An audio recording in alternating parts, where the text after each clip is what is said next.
ஈரானில் சிக்கியிருந்த அமெரிக்க வீரரை வெற்றிகரமாக மீட்டுவிட்டோம் என அதிபர் ட்ரம்ப் தெரிவித்துள்ளார். அமெரிக்க வரலாற்றில் நிகழ்ந்த துணிச்சலான மீட்பு நடவடிக்கைகளில் இதுவும் ஒன்று என ட்ரம்ப் புகழாரம் சூட்டியுள்ளார். 36 மணி நேர போராட்டத்திற்கு பிறகு விமானி பத்திரமாக மீட்கப்பட்டது எப்படி?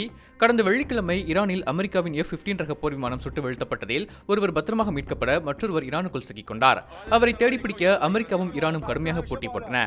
விபத்திற்குள்ளான விமானத்தில் இருந்து தப்பித்த அந்த வீரர் உடனடியாக அமெரிக்க படையினரை தொடர்பு கொண்டதாகவும் தனது இருப்பிடம் குறித்த தகவலை தெரிவித்ததோடு காயங்களுடன் மலைப்பகுதியில் பதுங்கியிருந்ததாகவும் அமெரிக்க ஊடகங்கள் கூறுகின்றன. அவரது இருப்பிடத்தை துல்லியமாக அறிய அமெரிக்காவின் உளவுத்துறையான CIA-வும் களமிறங்கியது. இருப்பிடத்தை CIA உறுதி செய்த பிறகு அதிபர் ட்ரம்புக்கு தெரிவிக்கப்பட்டு உடனடியாக மீட்பு பணிகள் தொடங்கியதாக கூறப்படுகிறது. மீட்பு பணியில் நூற்றுக்கணக்கான அமெரிக்காவின் சிறப்பு படையினர், டஜன் கணக்கான விமானங்கள் மற்றும் ஹெலிகாப்டர்கள் ஈடுபட்டதாக அதிகாரிகள் தெரிவிக்கின்றனர். சிக்கிய வீரர் எதிரிகளின் பாதுகாப்பு வலயத்திற்குள் இருந்ததாகவும் நேரம் செல்ல செல்ல அவருக்கு ஆபத்து அதிகரித்ததாகவும் ட்ரம்ப் தெரிவித்துள்ளார். அமெரிக்க வீரரை ஈரானிய படையினர் நெருங்காமல் இருக்க அவர்கள் மீது வான்வழி தாக்குதல் தொடுக்கப்பட்டதாகவும் கூறப்படுகிறது.